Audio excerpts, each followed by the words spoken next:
오늘 밤 조용히 한 사람의 목소리를 따라가 보겠습니다. 그 목소리는 세상을 향해 크게 외치지 않습니다. 대신 아주 작은 자리에서 아주 오래 참고 오래 생각하고 그러다 마침내 나는 나를 지키겠다라고 말합니다. 샬롯 브론테의 제인 에어는 격정적인 로맨스처럼 보이지만 사실은 훨씬 단단한 이야기입니다.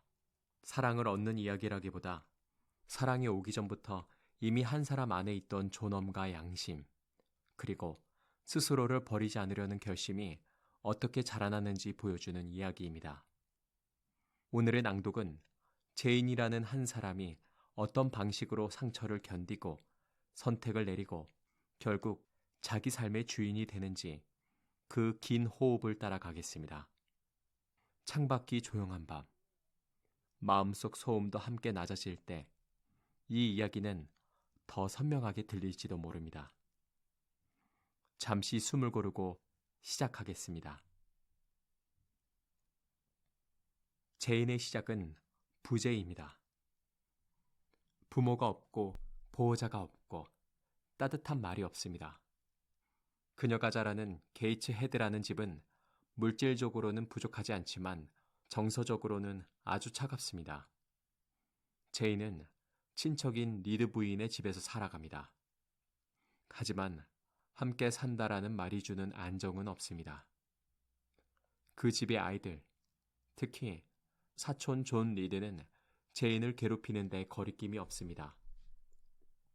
그리고 어른들은 그 괴롭힘을 장난이나 버릇없는 아이의 투정쯤으로 덮어버립니다. 제인의 마음속엔 아주 이른 시기에 하나의 감각이 생깁니다. 이건 부당하다라는 감각입니다. 그녀는 어리지만 감정이 예민해서가 아니라 오히려 도덕 감각이 선명해서 더 고통을 겪습니다. 누군가의 폭력은 그냥 폭력이 아니라 세상이 자신을 사람으로 대하지 않는다는 증거처럼 느껴집니다. 결국 사건이 벌어집니다. 사촌의 폭력에 제인이 반항하고 그 대가는 더 잔혹합니다. 제인은 레드룸이라는 방에 감금됩니다. 붉은 커튼과 어두운 가구로 채워진 죽은 사람의 기운이 남아있는 방. 그 방은 단지 벌을 주는 공간이 아니라 제인의 내면에 오래 남을 상징이 됩니다. 어린아이는 그 방에서 단지 무서워하는 게 아닙니다. 내가 왜 이런 대우를 받아야 하지? 내가 정말 나쁜 아이인가? 그 질문들이 한꺼번에 밀려오며 두려움과 분노, 슬픔이 뒤섞입니다. 하지만 이 장면에서 우리가 봐야 할 것은 제인이 완전히 꺾이지 않는다는 점입니다. 그녀는 울고 떨면서 마음 한구석에서 자기 자신을 변호합니다. 세상이 인정해주지 않아도 자신은 자신에게서 마지막 증인을 남겨둡니다. 그리고 마침내 이 집에서 제인은 선택의 문을 하나 얻습니다. 로우드 학교라는 곳으로 보내진다는 결정입니다. 그곳이 어떤 곳인지 모릅니다. 그러나 적어도 이 집을 떠날 수 있다는 사실만으로 제인의 삶은 처음으로 이동하기 시작합니다. 로우드 학교는 이상적인 교육기관이 아닙니다. 오히려 잔인할 정도로 결핍된 곳입니다. 음식은 부족하고 옷은 얇고 추위는 뼛속으로 스며듭니다. 아이들은 규율 속에서 훈련받고 때로는 모욕 속에서 길들여집니다. 그리고 그곳에는 제인의 인생이 오래 남는 인물이 등장합니다. 헬렌 번즈. 헬렌은 제인과 달리 모욕을 견디는 방식이 다릅니다. 그녀는 반항하기보다 인내하고 이해하려고 하며 영적인 언어로 자신을 다독입니다. 처음에 제인은 헬렌이 답답합니다. 왜 저렇게 가만히 있지? 왜 저 불의를 그대로 받아들이지? 하지만 시간이 지나면서 제인은 배웁니다. 인내가 단지 굴복이 아니라는 것을. 때로는 인내가 폭력에 동조하지 않으면서도 내면을 지키는 방법이 될 수 있다는 것을. 하지만 로우드의 현실은 너무 가혹합니다. 전염병이 돌고 아이들이 쓰러지고 죽음이 가까워집니다. 헬렌도 그 중 하나입니다. 헬렌의 죽음은 제인의 마음에 아주 깊은 흔적을 남깁니다. 이별이 가져오는 상실뿐만 아니라 따뜻한 인간이 사라지는 경험은 제인에게 세상이 얼마나 쉽게 차가워질 수 있는지 보여줍니다. 그럼에도 로우드는 전부 어둡기만 한 곳은 아닙니다. 교육은 제인의 능력을 키웁니다. 언어, 사고, 판단, 그리고 자신을 표현하는 힘. 무엇보다 배움은 제인에게 무기이자 문이 됩니다. 세상에 종속되지 않고 살아갈 수 있는 최소한의 기반이 됩니다. 시간이 흐르며 제인은 한 번 더 중요한 감각을 확인합니다. 나는 여기서 살아남았다. 그리고 이제는 단지 살아남는 것을 넘어 더 넓은 세계로 나아가고 싶어집니다. 이 욕망은 사치가 아닙니다. 인간이 인간답게 살고 싶어하는 정당한 욕망입니다. 그리고 제인은 결심합니다. 새로운 자리를 찾기 위해 광고를 내고 가정교사 일을 구합니다. 그렇게 도착하는 곳이 솜필드 저택입니다. 솜필드는 로우드와 다릅니다. 규율과 결핍의 공간이 아니라 커다란 집과 넓은 복도, 조용한 방들로 이루어진 공간입니다. 그러나 조용하다고 해서 평온한 것은 아닙니다. 이 집은 정적 속에 어떤 비밀을 숨기고 있는 듯합니다. 제인의 역할은 아델이라는 소녀를 가르치는 일입니다. 일은 비교적 안정적이고 집안의 관리인 페어팩스 부인은 친절합니다. 제인은 오랜만에 정상적인 대화와 일상이라는 것을 맛봅니다. 하지만 이 집에서 제인이 만나는 가장 큰 사건은 한 사람을 만나는 것입니다. 저택 주인 에드워드 로체스터. 로체스터는 전형적인 로맨스의 주인공처럼 반듯하지 않습니다. 그는 거칠고 말투가 직설적이며 웃음이 밝기보다 어딘가 피로합니다. 하지만 바로 그 불완전함 때문에 제인에게 그는 단순한 상대가 아니라 대화할 수 있는 사람으로 다가옵니다. 그 둘의 관계는 처음부터 달콤하게 시작되지 않습니다. 서로를 탐색하고 시험하고 때로는 말로 찌르고 다시 이해하려 애쓰는 과정입니다. 제인은 로체스터 앞에서 비굴해지지 않습니다. 가정교사라는 낮은 지위에도 그는 그와 대등하게 말합니다. 그리고 로체스터는 그 대등함에 끌립니다. 이 지점이 제인 에어의 중요한 지점입니다. 이 소설은 사랑을 상하 관계의 승리로 만들지 않습니다. 오히려 사랑은 내가 나를 지킨 상태에서만 가능한 관계로 제시됩니다. 하지만 솜필드에는 이상한 사건이 반복됩니다.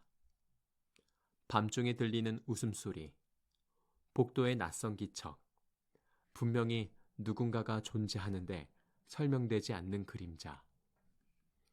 그리고 어느 날 로체스터 방에서 불이 나고 제인이 그를 깨워 화재를 막습니다. 이 사건은 단지 스릴을 주기 위한 장치가 아닙니다. 제인에게 솜필드는 매혹과 위험이 동시에 있는 곳이 됩니다. 그렇기에 제인의 마음도 흔들립니다. 안정이 좋지만 그 안정이 어디서 왔는지, 무엇을 감추고 있는지 알 수 없는 불안. 그럼에도 관계는 깊어집니다. 로체스터는 자신의 외로움과 상처를 드러내고 제인은 그 상처에 공감합니다. 그리고 독자는 그들의 대화 속에서 한 가지를 보게 됩니다. 제인이 사랑을 꿈꾸되 사랑에 자기 자신을 던지지 않으려 한다는 사실입니다. 솜필드에 손님들이 찾아오고 집은 잠시 활기를 띱니다. 그 활기 속에서 제인은 더 작은 사람이 된 듯한 느낌을 받습니다. 화려한 사람들, 돈과 혈통, 사교의 규칙들, 그 안에서 제인은 다시 자기 자리를 확인합니다. 그리고 이때 로체스터 주변을 맴도는 인물 중 하나가 제인의 마음을 불안하게 합니다. 블렌치 잉그램. 우아하고 아름답고 사회적으로도 로체스터와 잘 어울리는 여성. 제인은 자신을 비교합니다. 자신은 가난하고 평범하고 지위가 낮습니다. 그러나 비교의 결론은 단순한 자기 비하가 아닙니다. 제인은 스스로에게 묻습니다. 그렇다면 나는 어떻게 살아야 하지? 사랑이 오지 않는다면 내 존엄은 어디에 놓아야 하지? 이때 제인은 한 가지 결심을 품습니다. 로체스터가 다른 사람과 결혼한다면 자신은 떠나겠다고. 그리고 그 순간 로체스터는 제인에게 사랑을 고백합니다. 제인을 붙잡고 자신의 감정이 진심임을 말하며 결혼을 제안합니다. 이 장면은 매우 유명합니다. 하지만 감상적으로 보면 이 이야기의 핵심을 놓치기 쉽습니다. 제인의 대답은 네, 사랑해요 라고 끝나지 않습니다. 그녀가 말합니다. 자신은 가난하지만 영혼은 가난하지 않는다고. 자신은 지위가 낮지만 그를 사랑하는 마음이 결코 값싼 것이 아니라고.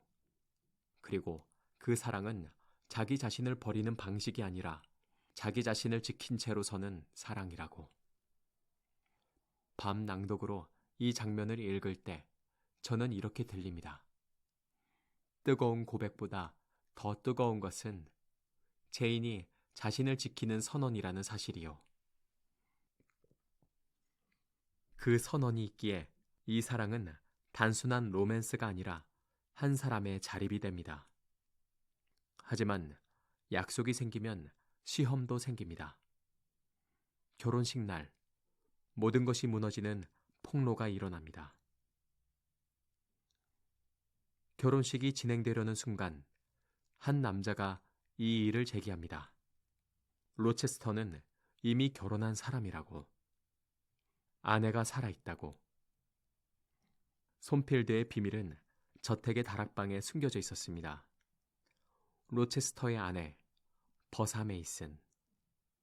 그 존재는 이 소설의 고딕적 장치로 유명하지만 제인의 삶에선 훨씬 현실적인 의미를 가집니다.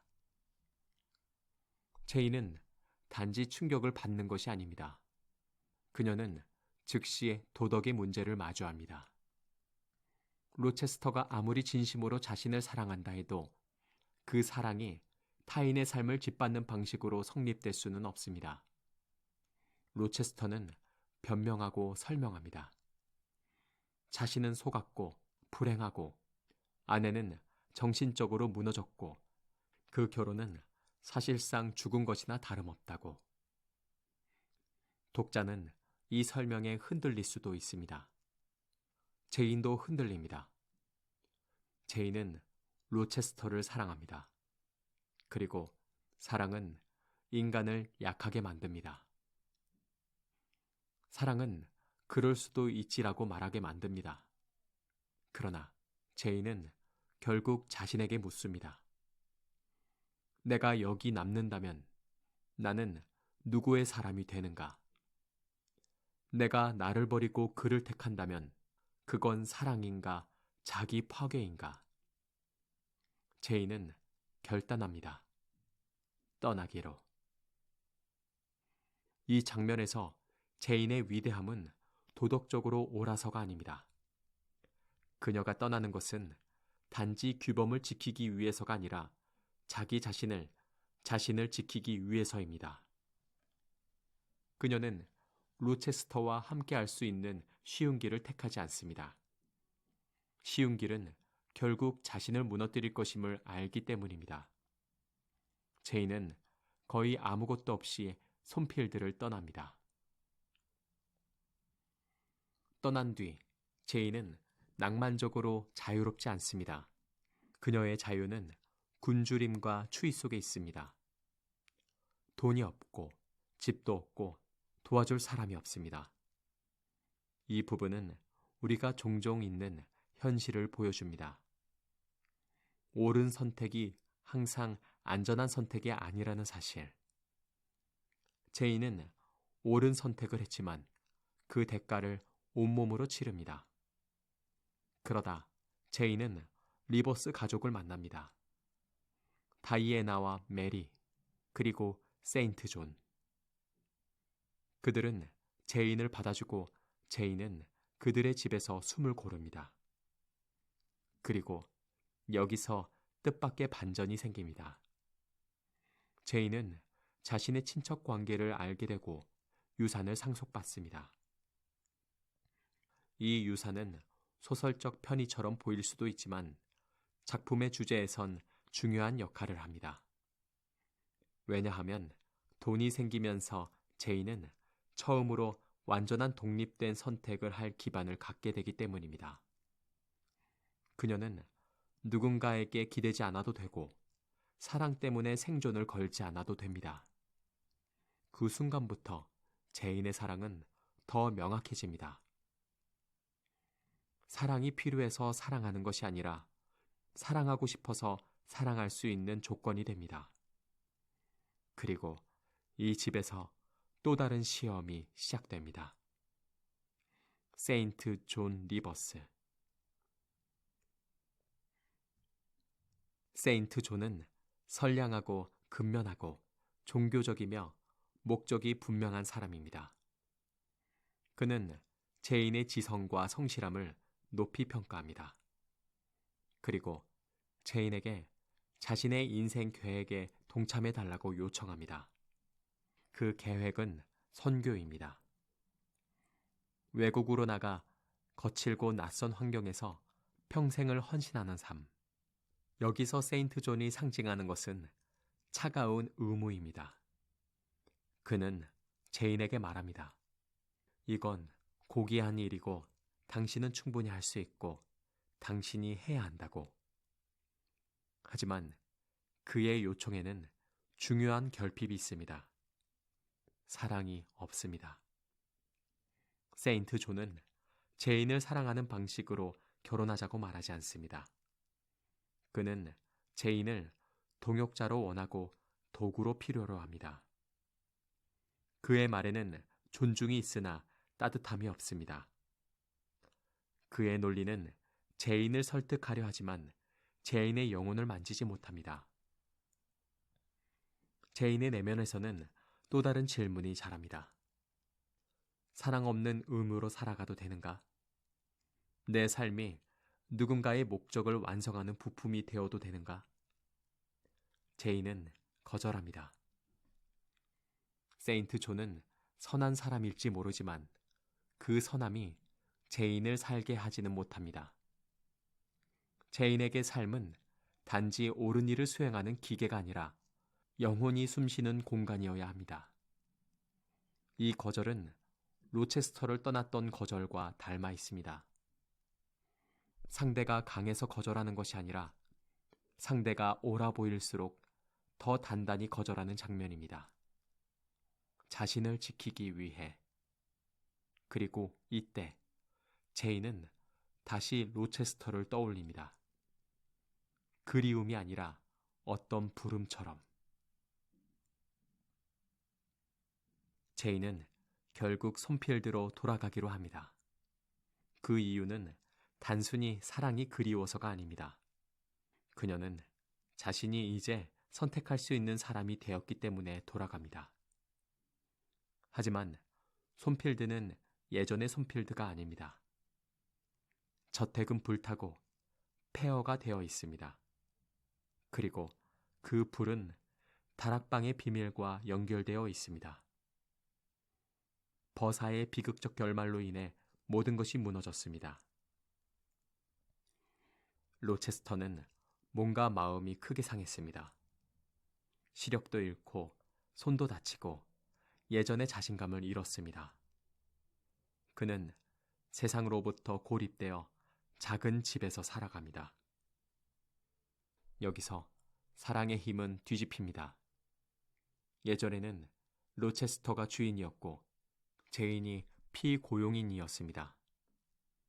이제는 로체스터가 상실 속에 있고 제인은 독립된 사람으로 돌아옵니다.